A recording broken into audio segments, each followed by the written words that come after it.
you are taking the overall data usage and you're saying that it is reflective of residential areas. I think that is very problematic. So when you talk about 48% of our nation having mobile phones, absolutely. But we also have other things.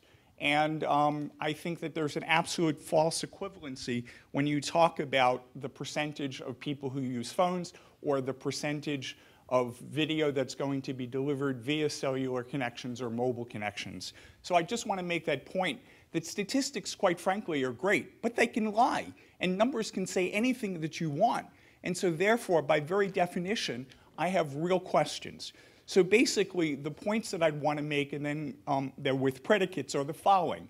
And that is that what we have is we have a solution looking for a problem that effectively, I am a person very strongly opposed to the construction of these small cell phone towers, as you call them. We are living in residential communities.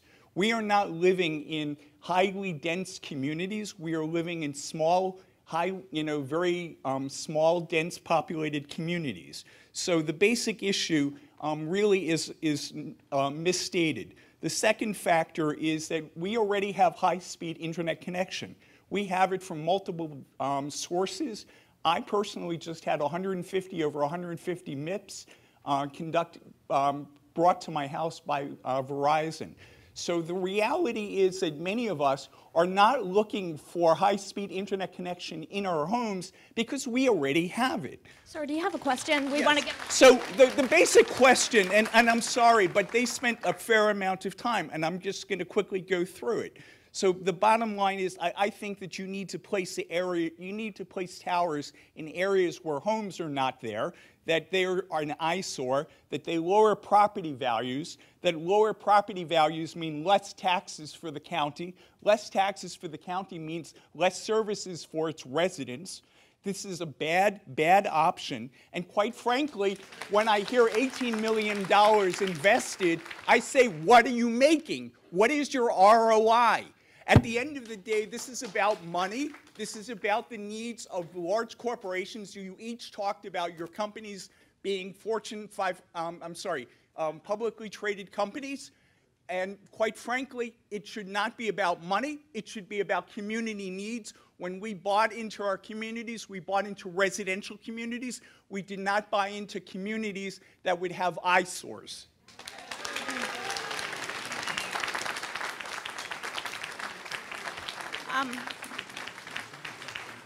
Did you want to respond, Ms. Herrera? Well, let me just say that one thing to recognize in the so I appreciate your comments. One thing to recognize under the federal statute, it is not driven by community need. And let me just say, I'm only telling you.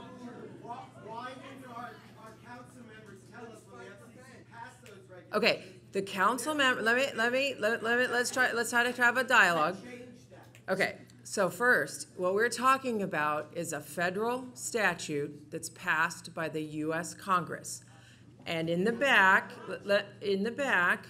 I printed the statute because what you'll see is that the statute's goal is to encourage competition and to support the needs of commercial providers to offer service.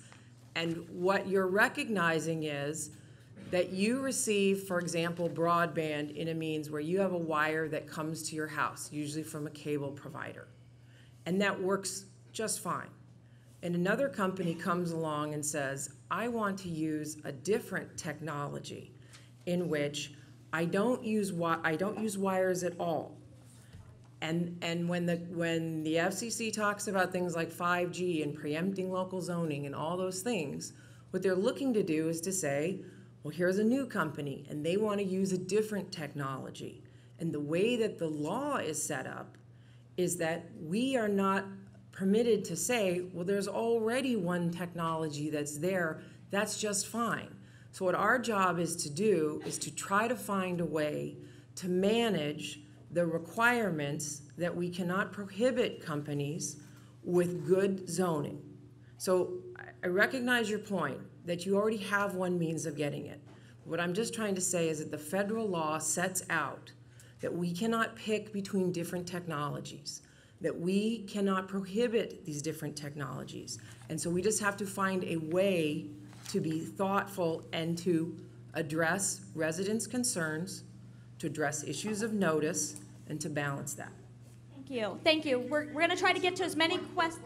Sir. That is, why does it have to be in a residential area when these same towers can be put in other areas that are non-residential, not with the proximity of children and others? So while I can appreciate your basic consideration of technology, it really becomes one of placement. I'll stop talking, I promise. I have to ask that we all be polite to each other, to the staff who's trying to answer everyone's questions, and to allow everyone to have their questions answered. So appreciate it if we let the mic be passed around by Sonia.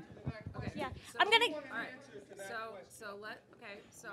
All right, let's provide one. First is, we have been talking about all of these different poles. They do different things. For the larger, taller, so let me start by saying, the fact that people are using a lot of video, watching cat videos on their phone, people, hold on. Why is it in neighborhoods? Okay, so let me get to that point. The fact is that newer broadband spectrum that the FCC is making available has different physical characteristics. It doesn't travel as far. In order to use it, you have to have antennas roughly that are at 17 to 22 feet. It only travels about 250 feet, which is why you see these smaller cells where they want to place them roughly 500 to 1,000 feet apart. In some neighborhoods where you have above ground utility poles, other structures where you can hang antennas, you don't have to add new infrastructure. But particularly in areas where most of the utilities are underground, you have to add something in order to get that kind of coverage. So as you push out new, smaller cell technology that requires antennas to be closer to the ground, those antennas need to be closer to residents, closer to wherever the devices are.